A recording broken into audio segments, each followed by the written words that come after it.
The HomeTech podcast is supported by you. To find out more, go to HomeTech.fm/support.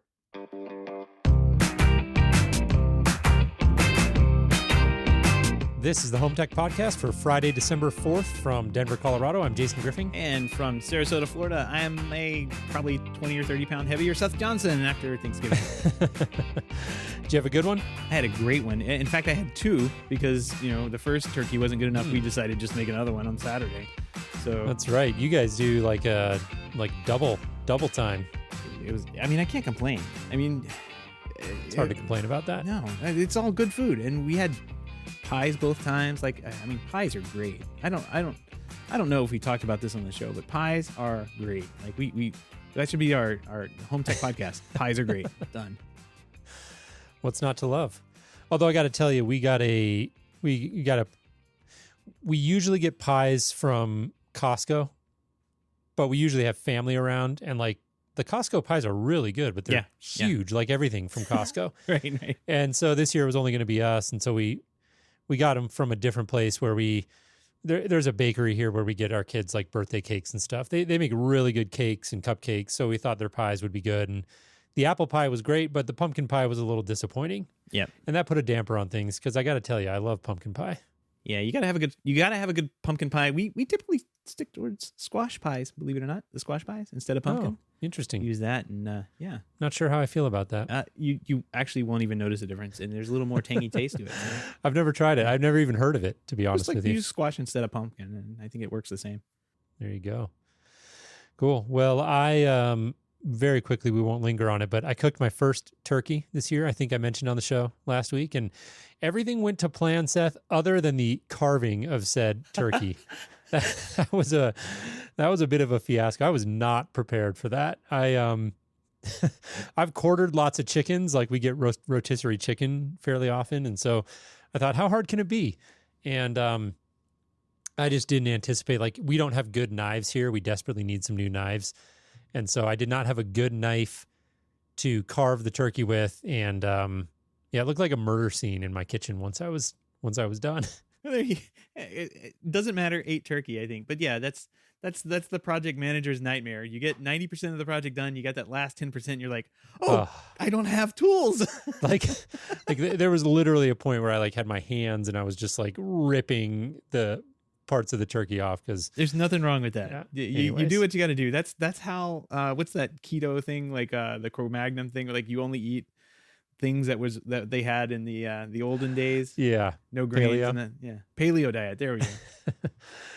There's a modified version of paleo where you only eat what they ate when they were cavemen, and you only eat how they ate when they were cavemen.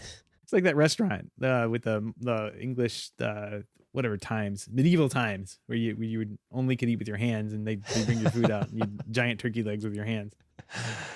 That's it. But otherwise, it was good. Yep. Well, big news this week, Jason. Huge news. I opened my Spotify app this morning and got my top songs of 2020. And as you can imagine, as having a 3.5 to 4 year old, they were all off. Every single one of them. All of them were off of the Frozen 2 soundtrack. Every single one of them. Every one of your top 5? Every one. Yeah, That's it's not funny. even I most of the top 20 songs were either off Frozen or Trolls. Because what happens is when we bring her to daycare, we'd get in the car and she goes, well, listen to what Frozen 2. She doesn't say. She says New Frozen, and then there was also New Poppy. So between those two, we always listened to the songs that she wanted to listen to off those. That's really funny. I'm just looking at mine here, but mine aren't going to really resonate. I use Spotify constantly, but I use it on my computer when I work, and all of our, if you were to look at my top 5 on our Amazon Music, that would give you a more representative story. Toddler time. Yeah. That whole thing. But yeah, my top 5 on Spotify were all very obscure. Lo-fi. I'm into lo-fi. I didn't know it was a thing until recently, and I've heard some people say it's basically modern day elevator music. That makes sense, yeah. But yeah. I disagree. I like it. It's mellow. It's instrumental. It's kind of electronic stuff. So it's in the background. You don't have to put too much of your brain power to listening to it, and it's not distracting. I can't do lyrics when I'm trying to work. I like having music on, but it's got to be instrumental. Yeah. I was testing that the other day. We played I actually do I think some of my best work with like pop type music on in the background that I'm just not paying attention to, and I don't hear the lyrics, but I remember you saying that, and I'm like, let me just try and see where my brain sits. And yeah, I just put that on, and I just started ignoring it. The Christmas music, though, my wife had that on today, and I'm like, we're gonna have to find something different. Just for whatever reason, I was just listening to that full time and just staring at my computer screen, going, what am I doing? So yeah.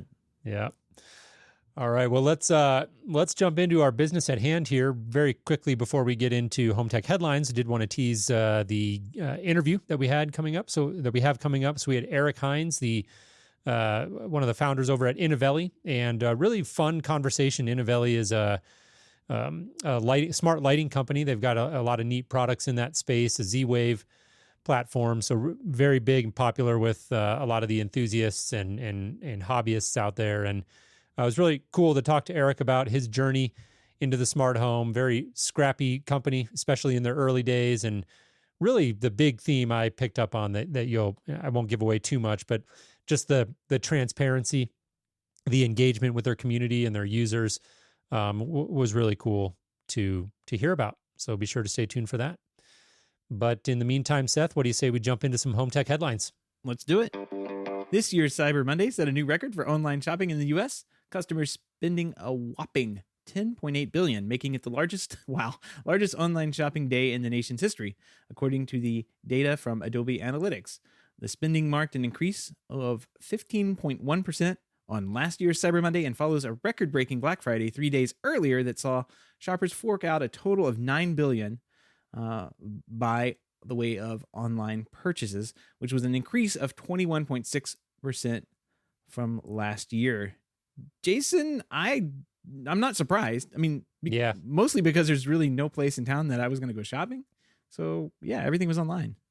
Yeah, definitely. And the story talks about that. I mean, a big uptick, presumably due to COVID. I think that's a pretty safe assumption, but still some pretty staggering numbers. I'm always curious, and I know we've talked about Adobe Analytics probably in this exact context before, following Cyber Monday last year and previous years. But if you're curious, they arrive at these findings. It says analyzing 1 trillion visits to U.S. retail sites, 100 million stock keeping units, and 80 of the 100 largest retailers in the U.S. So a very large sample size here in terms of how they're analyzing the data. And then the other thing that I noticed that jumped out at me, like, I think just as humans in general, like, we have a hard time wrapping our head around the size of billion with a B. It's a very, very large number. And to put it in context, even million, I think is kind of hard to wrap your head around. But to put this in context or a little bit of a frame of reference, they said online sales peaked between 8 p.m. and 9 p.m. Pacific time when web orders across the U.S. reached a staggering $12 million per minute. Wow. These are big numbers. Yeah, it's like a lottery winning every minute, right? Like it's wild. State lottery minute. Yeah, that's crazy. Wow. So big numbers here, but like you said, no major surprises there. Moving on here, CEDIA has announced Giles Sutton, Senior Vice President of Member Success and Sales, and Corey Dickerson, Senior VP of Operations, will step up to take over as interim co-CEOs, replacing Tabitha O'Connor, who departs the association in January. So I know that news of Tabitha O'Connor leaving was fairly surprising to many in the industry. I had several conversations with colleagues who were surprised by that news and were wondering really what was behind that. Obviously wish her the best moving on. And I guess, congrats are in order. I don't know Corey, but we have had Giles on the show before. I've gotten to know Giles pretty well over the years, and I trust that they'll do a great job carrying the association through this transitionary period. Yeah, I've never really heard of co-CEOs, but we were talking about this before the show, and it's interim co-CEOs. So it's basically like they just need someone to have the CEO title until they find a new actual CEO, I guess. And so like somebody else, it's a big job. It's not like anybody can just fall into it. So they're going to split the responsibilities of that, and I guess their day job as well, and keep moving the organization along those lines. So not a bad plan. Like you said, we know Giles, and he's a good guy. So best of luck to CEDIA to finding a new CEO. Yeah, and I think the biggest thing that jumped out at me here, and nothing shocking, but I just hope the association can maintain their focus. And I was happy to see that, it says from the article that the focus will remain on the implementation of the CEDIA strategic plan with its pillars around education, workforce development, and cross-industry collaboration. And I personally think that those are the areas where CEDIA really should be focusing. And I think the biggest risk for any association like CEDIA is that you try to please everyone. You try to be everything to everybody, and you can't do that. You have to focus. And I think, to me, I feel like Tabitha O'Connor had really led the association in the right direction in terms of the focus on these particular areas. And I hope that CEDIA can maintain that through this transition. Yep, well said. Well, Comcast, yuck, has announced it will cap data for customers in multiple states, charging extra fees for high usage. Specifically, Comcast plans charge clients $10 for every additional 50 gigabytes used over 1.2 terabytes. With the continuing trend of work from home situations, the plan could hamper some of their clients. Yeah, I got a notice the other day. I'm 75% there. Are you really? So, how do you get to that level of? Dude, that's a lot of data. I don't know. I'm on Zoom a lot, and I'm on. I do back up my computers, so I think that probably could have something to do with it. But I don't know. I mean, I say that, but I have no idea what I use. This would have been on the 30th, so I was 30th. I was at 75%. So as long as I don't go over that 1.2, I'm fine. Yeah. Like I said, I say that, but I have no personal frame of reference on this. I have no idea what I use. I've never actually looked at that, but the article does say that 95% of Comcast users, it says, let's see, the median monthly data usage for 95% of Comcast users was around 308 gigabytes. I will say, if you watch a lot of like streaming things, which is all I can do, you do start, especially if you're watching the 4K stuff, like if you buy a 4K movie or whatever, you do start, creeping your numbers up a lot faster than just like the average users using 308 gigabytes. I don't even know how you do that. Yeah. Greg is saying Pornhub in the chat. Thanks, Greg. You got to get the weekly Pornhub reference in mention, here. Yeah. That's funny. All right. Well, yeah, I don't think I'll be worrying too much about that one. We'll see. Moving on here, Quibi, a day after announcing it will shut down less than 7 months after launching, told customers this week that it expects to shut off the streaming service on or about December 1st. So that's in the past as you're listening to the show. The company, led by founder and ex-movie mogul Jeffrey Katzenberg and CEO Meg Whitman, also said it doesn't know what will happen to the dozens of original shows on Quibi, which it had licensed from a range of A-list Hollywood talent and media companies. So it's the end of the road here. Eddie says in the chat room, are we still talking about Quibi? Who cares? Fair question. This was a flash in the pan if there ever was one. A very expensive flash in the pan. I just logged into the app, or I just tried to log into the app, and I don't think my thing is working anymore. I mean, because it just says sign in, and I don't think I ever even had a sign in to make. So now I'm kind of confused. But oh well, if it's not working, it's not working. And will be interesting to see what happens to those like original content things. Like they'll probably pop up on, one of the other streaming services, Netflix or Hulu or whatever, and maybe if there was any good ones. I keep hearing one about Liam Hemsworth and Christoph Waltz, but I don't know, like if those are going to be made into more long form conversation content that would be like better on a platform like Netflix or Hulu. Will be interesting to see what happens with those programs. Yeah. It says that Quibi's partners had no advanced warning about its shutdown, and many are scrambling to find new homes for their productions. And then it does mention CBS Studios, specifically The Most Dangerous Game being the one that you were referring to there. So maybe that'll end up on the CBS app that no one pays for either, except Richard, because he likes the Star Trek, the new Star Trek thing, which he says is excellent. And I haven't seen it, and I'm curious as to what it's like. So Star Trek, is that what you said? Star Trek. I'm not a big Star Trek fan. I've never been able to do Star Trek. Yeah, he's a big Star Trek fan. I think it's like a generational thing. Like people right before our generation tend to be Star Trek fans, and then people in our generation tend to be like Star Wars fans. Trying to not mix them up. And then I don't know what the kids these days like TikTok or something. I don't know I have no idea what fans they're in. Yeah. Lego movies or something. I know. Feeling old. TikTok makes me feel old. TikTok is great though. I just posted a video earlier. You probably did not see that, but it was about Costco. And some of the most creative stuff comes off of TikTok. I'm very impressed. I need to try it out. I've dabbled like so briefly, and like I get the gist of it. I understand what it is. I'm not like quite that clueless, although I'm close. But yeah, it's still a bit of an enigma to me. Yeah, there's you can get down the wrong rabbit holes there. Don't get me wrong. But I got on there one day and there's these guys like riding in this boat and screaming in Spanish, and another boat is ramming it from behind.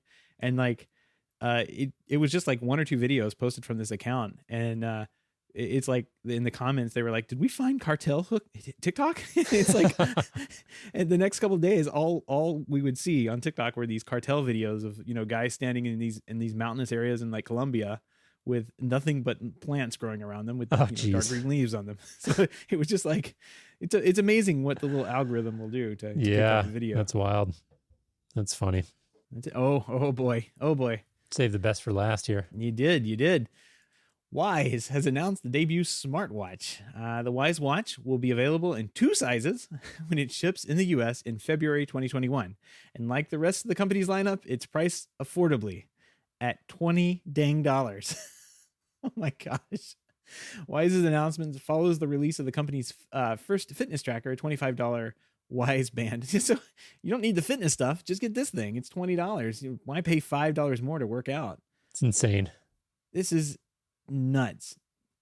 I don't even know how they're making this thing at this price. This is crazy. Yeah, it's got to be. I feel like they got to be selling this at a loss. I just don't get it. I'm scratching my head. And Eddie's commenting on the Wyze trend we're on. I mean, they're just coming out with products left and right.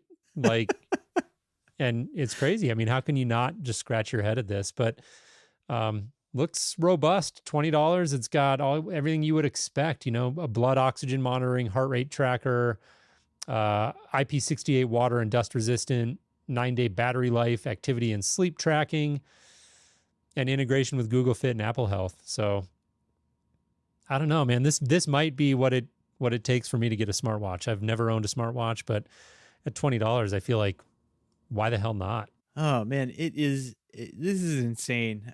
It's why not? I guess indeed. I think it embarrasses everybody who's been paying, and including myself, who has been paying, hundreds of dollars for an Apple Watch or whatever. I don't know. This probably is very underwhelming in the performance, but you know what? All it really has to do is tell the time. And keep up with the time. So yeah, honestly, the only reason Eddie's trying to talk me out of it, maybe there's a grand conspiracy here with Wyze. I don't know what they're up to over there. I am a little suspicious, but yeah, the only reason I would actually consider it would be for the I think the health tracking stuff is kind of interesting, like heart. Like I work out at home a lot, and I don't know if I'd enjoy working out with a watch on, but like I don't have a heart rate tracker, and that would be kind of good to know. I'm into the high intensity interval stuff. And so that's kind of the only thing. And at like $20, like even if I only used it for that. Right. So anyways, just crazy. It may get a 20-day battery life if you just use it for your 30 to an hour minute, 30 minute to an hour workouts. And yeah, you may get a longer battery life and you never have to charge the thing. This is crazy. Well, they did come out. I think Wyze did come out with a fitness tracker as well. So the $25 Wyze band, but the fitness tracker is more expensive than the watch. That's crazy. I don't know. I would say if you're interested in a smartwatch, get this one and see if you like it. And if you don't break it within the first 20 minutes, Yeah. You want to. Yeah, exactly. I mean, the Apple Watch is a lot more. You can do like intercom stuff from it, I guess. And it does literally the same thing. I don't know what this does. $20. Yeah, I mean, it's pretty wild. You can't go to Target and buy one of those dumb like Casio watches for $20. Like this is crazy. Pretty wild stuff. Well, that'll do it for our headlines. All of the links and topics we've discussed on this week's episode can be found on our show notes at HomeTech.fm/330. While you're there, don't forget to sign up for our weekly newsletter. We'll send you show reminders and other occasional updates about all the great stuff going on here in the world of home tech. Once again, that link is HomeTech.fm/330. Hey, and don't forget, you can join us in the chat room live Wednesdays, starting sometime between 7 and 7:30 p.m. or even closer to 8 Eastern. You can find out more about that at HomeTech.fm and following us on Twitter at HomeTech Podcast. All right, Seth. Well, without any further delay, let's go ahead and jump straight into our interview. Once again, we had Eric Hines from Inovelli, and we hope you enjoy. Hey, Eric, welcome to the show. How are you? Good. How are you? Doing great. We appreciate you taking the time to come on and join us, and we look forward to jumping in and learning all about Inovelli. But before we jump straight into that, why don't you take a quick minute to give our listeners just a personal introduction, talk about a little bit of your background and what brought you to where you are today in the smart home. Yeah, definitely. Thanks, Jason and Seth. I appreciate you guys having me on the show, and just really looking forward to kind of sharing a little bit about ourselves and the company. So me personally, my name is Eric Hines. I'm the CEO of Inovelli, and my background is basically in marketing, branding, anything but smart home automation, which is funny because here I am leading the smart home automation company, Inovelli. So a little bit about the company. We started about 4 years ago. I started it out of my garage, which was fun. And where that came from was it was a passion of mine. I loved home automation. I love just what it can do for not only yourself, your family, convenience, all that stuff. I loved it in general. And so where that started was every year I take a trip down to Florida, and I don't know about you guys, but Michigan is cold. It's real cold, and so we take a journey down to Florida, and we just really wanted the house to be not wasting a ton of energy. So I invested in a Nest thermostat, and from there the hobby just kind of grew, and that turned into buying a hub, buying smoke alarms, buying everything you can imagine under the sun to just really deck out the house. And had no clue what I was doing, but just really wanted to just make everything as automated as possible. So,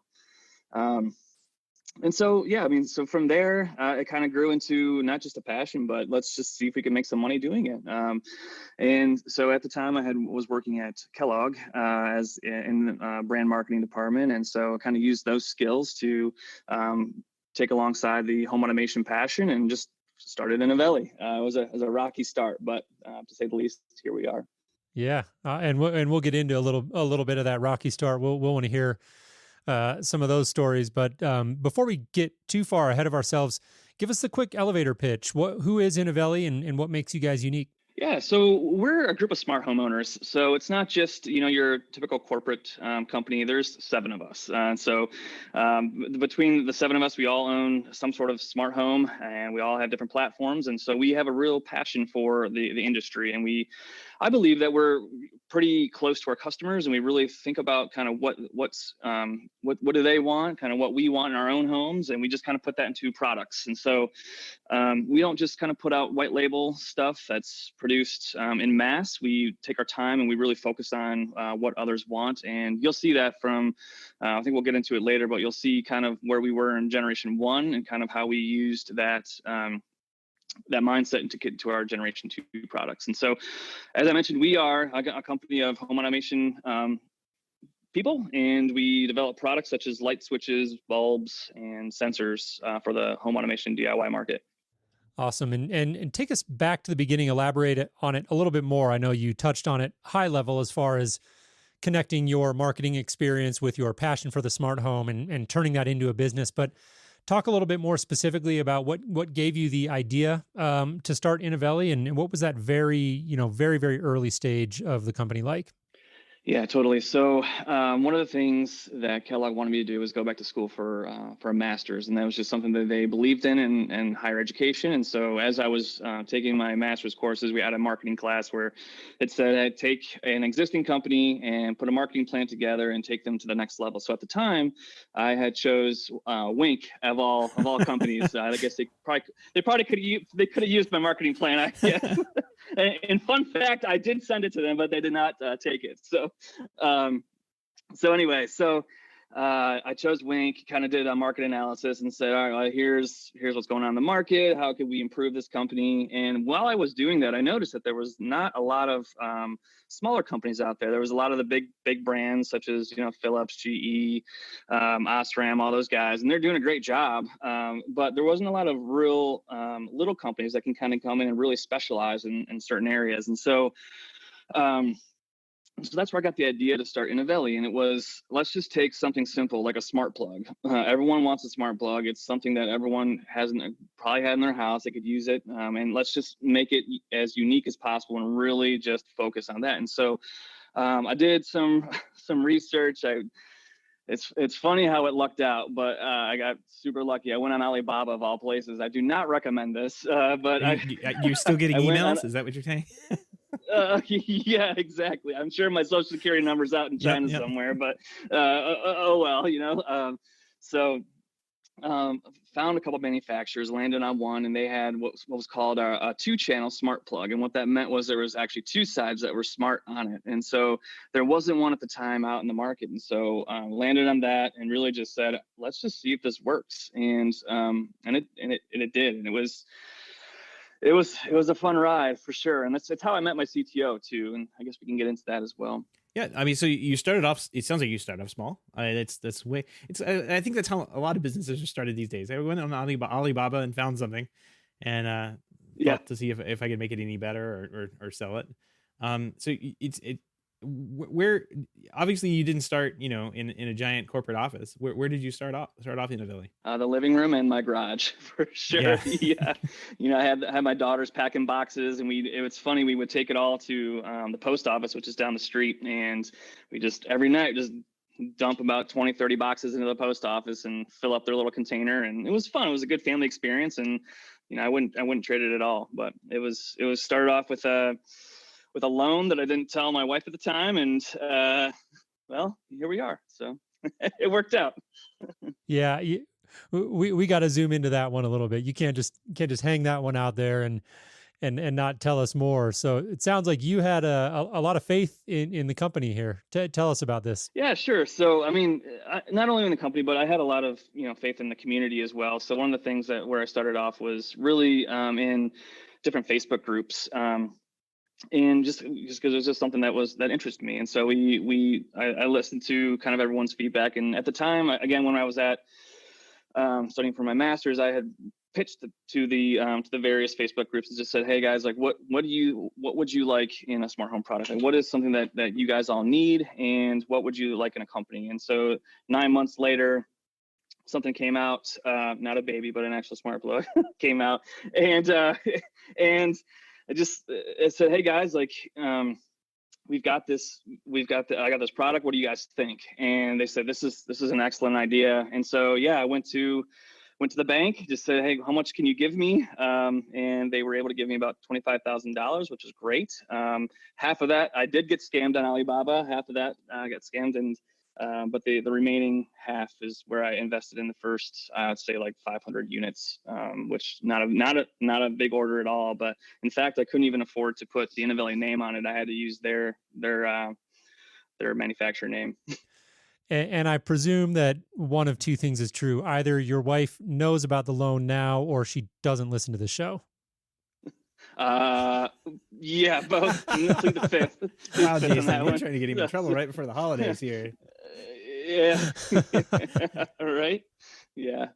Cool stuff. Well, talk a little bit about your early growth. I mean, I think you kind of alluded to it there with the community approach, and really building the product from the very beginning based on customer feedback. Obviously, a great thing to do if you're in a position to do that as a young startup company. You can be scrappy and really be hyper tuned in to customer feedback. But talk a little bit about that early growth, the importance of community, and what you think really caught on about the product. Yeah, the early growth was good. I mean, so we started off and with a smart plug, and just really got a lot of positive feedback around it. Again, it was the first 2-channel smart plug in the market, and I think the approach that I take and still take is that, just be very transparent and just say, like, I don't need to have focus groups. I don't need to have all these market analyses. I just basically, we are the market. And so we understand what they wanted. And so where the growth came from was really just connecting with people and saying, like, what are some products that you guys want in the house? How, if you could take any smart home product out there and make it better, what would you do? And so that growth kind of came from that. We expanded into light switches. And at the time, there was just basically just on, off, dimming, and that was about it. And so we added all sorts of different features, such as scene control, where you kind of double tap a light switch and all your lights turn on, off. You can shut your garage door, all that stuff. We added that. We added the ability to, a lot of times people had said, hey, our light bulbs don't necessarily work with a lot of these smart switches out there. And what happens is the lights flicker at a certain level. And so we added in a minimum dim level, so you can adjust the switch to really compensate for the bulb's flaws, essentially. And so you can put basically any bulb in there and calibrate it towards to the switch. So we just started adding all these things and adding and just continuously updating our firmware and then the word started spreading a little bit more about, hey, these guys aren't just, your typical huge company that's not really listened to. These guys are actually smart home owners like us, and they really want us to succeed and have a good smart home. And so I think that's kind of where the exponential growth started, and then it has kind of parlayed into what it is today, which is just a full-fledged community. I mean, these guys, there's so many cool people in the community that have such amazing ideas that I'm so thankful for them. Yeah, I think that's the good thing about, especially this smart home technology crowd that Jason and I know. I mean, we have a community as well, and it's there's plenty of great ideas that come from these guys that are just sitting there chatting, on a coffee break or when they're at work and whatnot, or you get great ideas from them. And I think having that feedback loop coming in and saying, hey, no, you can do this, but you should really do this, and then getting, seeing what the support is around that idea really does help develop products. Yeah, and then not just listening, but acting on it too. I mean, that's the thing that's huge. And we've had so many great ideas that come in that we have put into. I mean, I think over the past year, we launched our Generation 2 switches probably about just over a year ago now. And we've gone through about 6 or 7 different firmware iterations just based on feedback from people. I mean, there's a book that I don't know if you guys have heard of. It's called The Show Me Way. They're a great company out of China. They I don't know if you heard of Show Me. They're a pretty big company. Xiaomi, maybe it's different. Yeah. I don't know. Yeah. Jason will tell us how to pronounce it. Yeah, you've got you're amongst a friendly crowd here when it comes to mispronouncing names. So no worries. Okay, well, it's a good book, and their belief is, hey, 1,000 project managers are better than one, and that's kind of the thought process that we take too. Yes, of course, we have an internal project manager, but we've got 1,000 project managers in the community that really are there to help create products with us. And a perfect example of that is our fan and light switch, which that was the first one we really laid out in the community and said from start to finish and said, all right, let's develop this together, guys. And you can see it in the community. It's called Project Hurricane. And it shows literally from start to finish, everything, all the thoughts that went into it, even the production videos of it going down the line. I mean, it's pretty cool. So I totally agree with you, Seth. Yeah, It's funny you mentioned this particular product because I'm on your website and I'm just kind of perusing while we're talking. I'm perusing your product line and I'm like, I've been asking certain home automation manufacturers in my industry for this exact product for, I don't know, 5-10 years. And here it is. It's so funny. It's because that was literally during my MBA class about 4 years ago. That was the number one product that people asked for, was something that can turn a fan and a light that's in one gang box together. So we're excited that no one came out with it except for us. So no, you've got it here. I mean, there's all sorts of I can tell you there are all sorts of hoops I had to jump through by locating those switches for the fan and light in a closet and then putting a more expensive keypad by the door. So we only have one switch there, but the 2 switches are hidden away. It's just ridiculous. And here you are with a product that I think it was like $60-$70 for this thing. I mean, Yeah. this is what we need. Yeah, this is really cool. I just want to jump in here really quickly because I pulled up this Project Hurricane page at community.inovelli.com, and wow, like you're not kidding. I mean, you've got it all laid out here, and you can literally scroll through and see how the whole product developed and how the feedback came in, and talk a little bit to our listeners about the thought process behind this level of transparency and how you went about kind of managing and orchestrating an effort in such a public way like this. This is really cool. Yeah, totally. It really stemmed from that book, quite honestly. Their thought process again was just 1,000 project managers to one. And for me, what it also like hit home was there's obviously competition out there they're gonna look at it, and they're gonna get ideas from it, and they're gonna maybe even run with it. But if I have people that are invested in this project with me, they're not gonna go to the competition. In fact, halfway down the page, somewhere in there, I remember one of the guys said, "Hey, if I think one of our competitors came out with a fan and light switch. It's not the same. It's a little bit different, but it's close." And he said, "You know what? I'm sticking with you guys, even though you guys are still 3 months out. I'm sticking with you guys because I'm so invested in this project because I've seen the progress, and I know that you're still a couple months away because I can see that you're updating us weekly, basically." So that's kind of the strategy behind that, was not only to, obviously fend off competition a little bit by being super transparent, and then hopefully people can give us a break sometimes when we're late on deadlines, or and they can see exactly why we're late. We're not just making it up. We are legitimately late on things because of X, Y, and Z.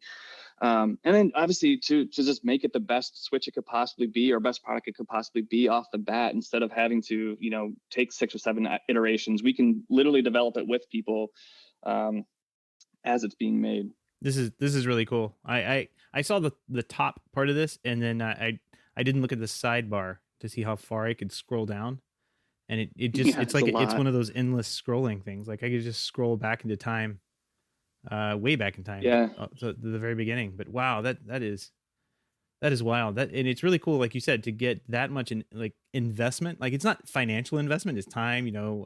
Having that passion for it. From a group of people, of course you're going to stay around.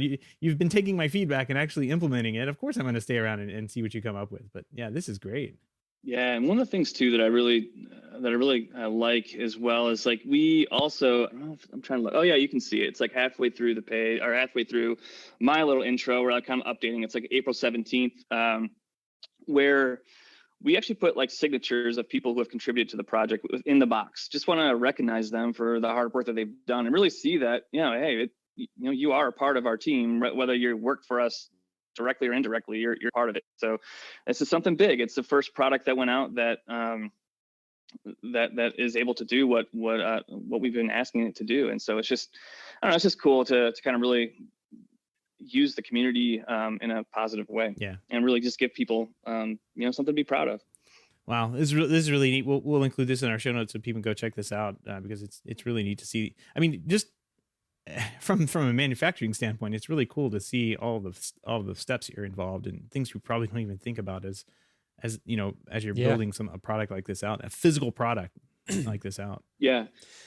Yeah, and you even got pictures in here I see from the manufacturing facilities, so people can kind of get a glimpse into that. So really neat stuff. Yeah, we'll definitely include a link to this in the show notes. Well, it's nice too, because it also does hold the manufacturer accountable too. I mean, they're awesome, and they're one of the best manufacturers that I could possibly ever have worked with, and they're a great group of guys and engineers over there. But they see this and they're like, wow, people really are fired up about this product. It's not just like for some random company in the US. Like this is really cool that we're making history, and we're really a part of something bigger than just, coding, or just, putting a screw in the switch or whatever it is. This is something that's a lot bigger. And, it's nice for them to kind of see that too, to get excited about it.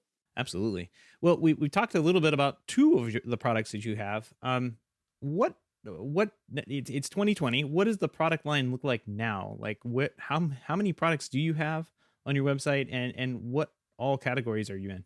Yeah, well, it depends on your definition of products and what's in stock and what's not in stock. Because I feel like we're always out of stock, which is That's the thing these days. That's the thing right now. I Nobody's holding your feet to the fire on that one. Yeah. We all understand. I appreciate that, but so technically, so we've got four switches, not including the fan and light. So we've got two. We have red series and a black series. The black series is more catered towards kind of the basics functionality, nothing too crazy, just someone who wants on, off, dim, and then a couple other fancy features. And then we have the red series, which is like our super premium line that's got all the bells and whistles into it. So there's in the black and red series, in the black series, there's an on, off, and dimmer. Red series, there's an on, off, dimmer, and then the fan and light switch that you saw. So there's 5 switches total. And then we've got a 4-in-1 sensor that we put out at one point. And then an RGBW and CCT light bulbs. And then we just opened up pre-orders for a light strip. It's a first Z-Wave fully addressable light strip, which we're super pumped about. Yeah, that's great. I saw that on the website. Talk a little bit more about the light strip and getting into that, maybe some of the challenges and how you kind of brought your own unique approach to developing that product. Yeah. So I'll never forget this moment. It's like ingrained in my head. Nathan, he's our chief sales officer. Him and I were sitting down at the table one day. We're just talking about light strips. We all love LEDs. I mean, it's just something that I feel like everybody loves LEDs, the color and all that stuff. And so we thought, all right, well, like, what is the major selling point? If we were to get into this market, obviously we're competing with Hue, LifeX, all these big brands that are great and very great companies. So how can we compete with them? And we started going through a lot of the negative reviews on all sorts of different light strips and thought, all right, like, what can we combat here? What can we overcome some of these negative reviews? And the biggest thing that came up was, I don't want to pay $70, $80 for a light strip and then I have to cut it and then I'm just wasting, 3/4 or a quarter of my light strip. I can't use it anymore. And so what we thought was, maybe what if we made like 1-foot sections so that people can not waste any of their light strip, and they can just put those 1-foot light strips together, put different adapters, 90-degree adapters, T-shaped, whatever adapters, and they can just basically create something without having any waste. And so that's kind of where that idea came from, of putting this all together in pieces rather than having this 2-meter light strip that they have to cut to size. And so we've got 1-foot sections, and then we have a 6-inch section as well, to really just make it so it's super easy to fit into place. And then not only that, so what can we do to make it even more differentiated? And that was having the addressable LEDs and having all the color plus the tunable white. It is like true tunable white, not when you blend the colors together to make white. There's separate LEDs on there. And so really have that cool animations that people like for what do you call that? The effect behind the TV. I can't remember what it's called. Ambient lighting. So that's kind of where the idea came from, was, wow, let's get those sections together. And just so happened that our manufacturer is one of the larger lighting manufacturers, and so they already had a light strip created. They just used us to come up with a 1-foot section. And then from a controller standpoint, that was all Eric Maycock. The other Eric, he's I think a literal genius. He's our CTO. He's the one that kind of came up with all the ideas behind the controller, all the animations, the firmware, just everything that he wanted in an LED controller. That's what he brought to the table on this one. Yeah, when you were asking what the hardest thing about these things are, and I first thing that came to my mind was installation. And of course, this is kind of the worst part of owning. Like, once you get it up, it's cool, but like I can't tell you how many of those strips I've about, like the giant strips, and I've had to cut them, and I'm like, now I'm holding on to them for some reason. Like, I'm never going to use the other 10 feet, but there it is. Yeah, exactly. And that's the thing. So if you buy like a 6-foot kit, or the starter kit comes with 6 feet and you only need 5, you can save that 1-foot section and use it if you buy another controller, and you can tack that other 1-foot section onto that 6 feet, and you don't have to waste it, which is nice. That's a great idea. This one is not. Is this one Z-Wave? Yeah. So it has Z-Wave, but it also integrates with other smart controller products like SmartThings, Habitat, Vibaro, Home Assistant, things that we're pretty familiar with here. Are there any other? I think you had some smart light bulbs as well. Are those can those be integrated into these systems as well? Yep, definitely. Everything you see on the site will work with any of those systems you just mentioned. Any Z-Wave compatible hub, basically, it'll work with.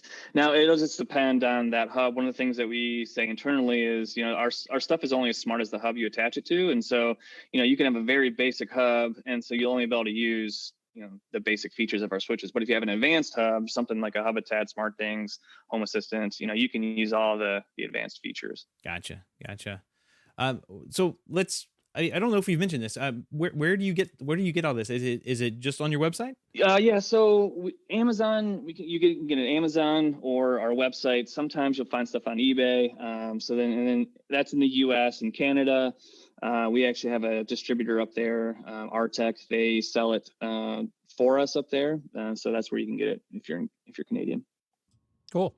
And we're starting to run up on our time here, so I want to zoom out a little bit and talk to us a little bit about your thoughts on just the smart home in general, specifically around the area. This is the age-old topic in the smart home around openness and integration and compatibility. Talk a little bit about your personal and company beliefs around those topics. Yeah. So there's a huge initiative that you guys should check out if you haven't already. It's called CHIP, Connected Home over IP. And that is, it's a group of large companies. So you've got Apple, Samsung, Google, Philips, all those guys are working together to kind of create a common protocol. Because right now you've got, Z-Wave, Zigbee, Bluetooth, Wi-Fi, and then proprietary protocols, which they're all great in their own way. But these guys are really coming together to create one common protocol. And so that's not to say that any of these other ones are going away, but it's just going to make it so it's much easier for someone who has these different products from these different companies to commingle with each other. And so that's kind of our vision too in the future. Right now, obviously we're a Z-Wave brand, and we will continue to be one because it is an amazing protocol, especially from a security standpoint. So a lot of security companies use it. So we are going to stay there as well, but you're going to start to see us pivot as well to this new protocol, and that's going to start with Zigbee. So Zigbee, the CHIP initiative, the CHIP is going to use the same. It's confusing. So chip and chip. So there's a chip module inside the light switches and products. So that chip is a Zigbee chip, but it's going to turn into a connected home over IP protocol. It's the same chip.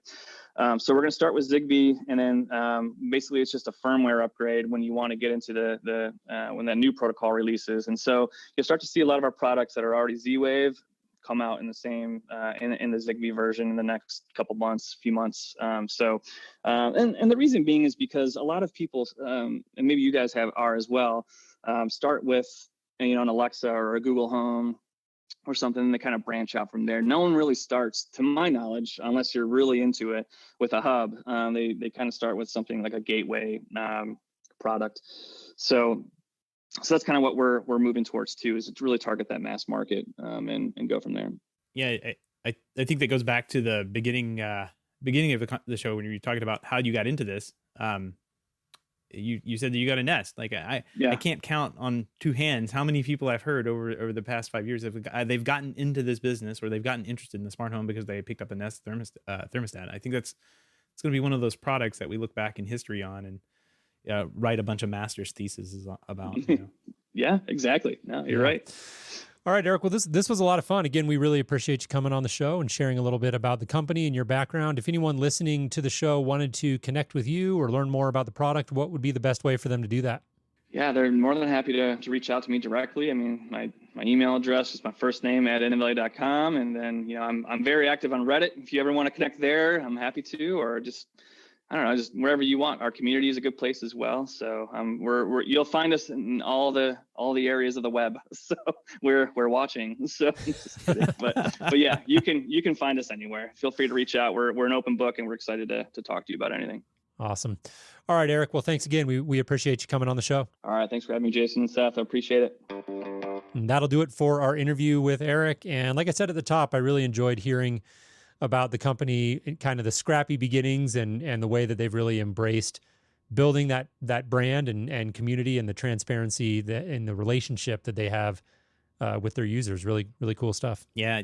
That's that type of like feedback loop. I love that. Like where you can, when you invest yourself in like, oh, this would be a great piece to have on this product. The company listens to you and starts working on it, and then saying, hey, does this look good? Hey, does this look good? And man, that community page with Project Hurricane and all the other stuff. I mean, yeah, some of the other like projects they have on there. That's just amazing to see. I mean, you don't see that type of transparency from any other company I can think of. Yeah, it was really, really fun to get a peek into like how a small company gets started in the smart home and builds their way up through, like you said, that sort of feedback loop and engagement with the audience. So really cool stuff. You're not going to see that from Apple. You're not going to know. Definitely not. Definitely not. All right, Seth. Well, we got 2 picks of the week this week. Looks like too good to pick one. Too good to pick one. The first one's kind of short, but I ran across this on the internet, and it's the Onion's Guide to Streaming Services. And man, this is too good. I just thought they were. We always talk about streaming services, and maybe people don't know what they are. And I think the Onion has laid out a pretty good guide of what these streaming services are and what they can offer. There's really good list here and some highlights. Sling, same shows as cable, but over spotty internet you buy from your cable provider. Hulu, the best place to access shows that aren't on Netflix. That is so true. Shudder, I haven't even heard of Shudder, but this was a pretty good description. Horror-themed streaming service that allows users to experience the nightmare of scrolling for hours and hours without ever finding a recognizable title. Yeah, that's the like horror movie one. I've run across that one a couple of times. And then Netflix hosts a vast library of email accounts that people fabricated to score the free 30-day trials. That's very true. They also host like a single account that may share a password off of like 3 different countries. So it's pretty interesting what they do there. YouTube Premium offers a wide array of exclusive ad-free right-wing radicalization videos. That's true. Peacock, if you learn bird watching, prepare to be very, very, very disappointed. Yeah. These are good. And then finally, Disney Plus. Eventually, there will just be this one. Yeah, that's true. It's all gets combined into the Disney Plus app eventually. Too funny. Good find here. We'll include that in the show notes. Share it out with your friends. Get a laugh out of that one. Yeah, and the next one, Jason. This one is for you. This is the pick of the week for Jason Griffin. This is what I'd like. Ooh, I'm gonna relabel this. This is gonna be called tactile interface porn. Ooh. So the title, the title alone has got me clicking frantically. A brief compendium of when buttons ruled the earth. And this is one of the most fascinating articles.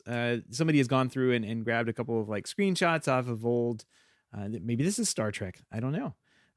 But old interfaces that were used in both like electrical control rooms, telephones, computers, cars, anything you can think of. Just kind of like when people were designing futuristic products or interfaces in the past, this is really cool. used buttons because that's what they had. And we've moved on to the day and age where we use these glass planes and type buttons and have virtual buttons. This was before then, of course. And man, there are some gorgeous examples of what equipment can look like when all you have to work with is buttons and LED lights. Yeah, this is really, really cool stuff and lots of retro sort of aesthetic in here. I like this Honeywell kitchen computer, especially for just like the advertisements back then and like how the culture has changed. Like you just imagine this ad in a magazine these days. The headline of the ad, if she can only cook as well as Honeywell can compute. Oh man, that's wow. That is of an age, isn't it? Yes, it is. This computer cost $10,000. When they've never sold one because of that ad. And if you scroll down a little bit further, you'll come across the Zenith Space Commander, which is a TV remote for their color TVs. Their 600 color TVs. Oh, there you go. Yeah, look at that thing. 4 buttons is all it took to run a TV back in the day. Yeah, this is really fun. This vintage 1970s big button telephone.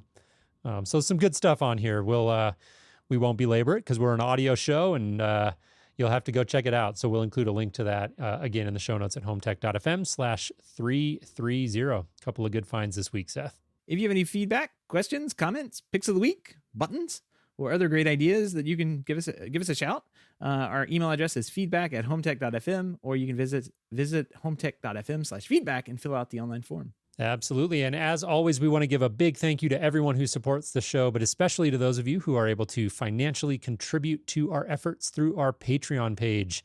If you want to learn more, head on over to HomeTech.fm/support and learn how you can support the podcast for as little as $1 a month.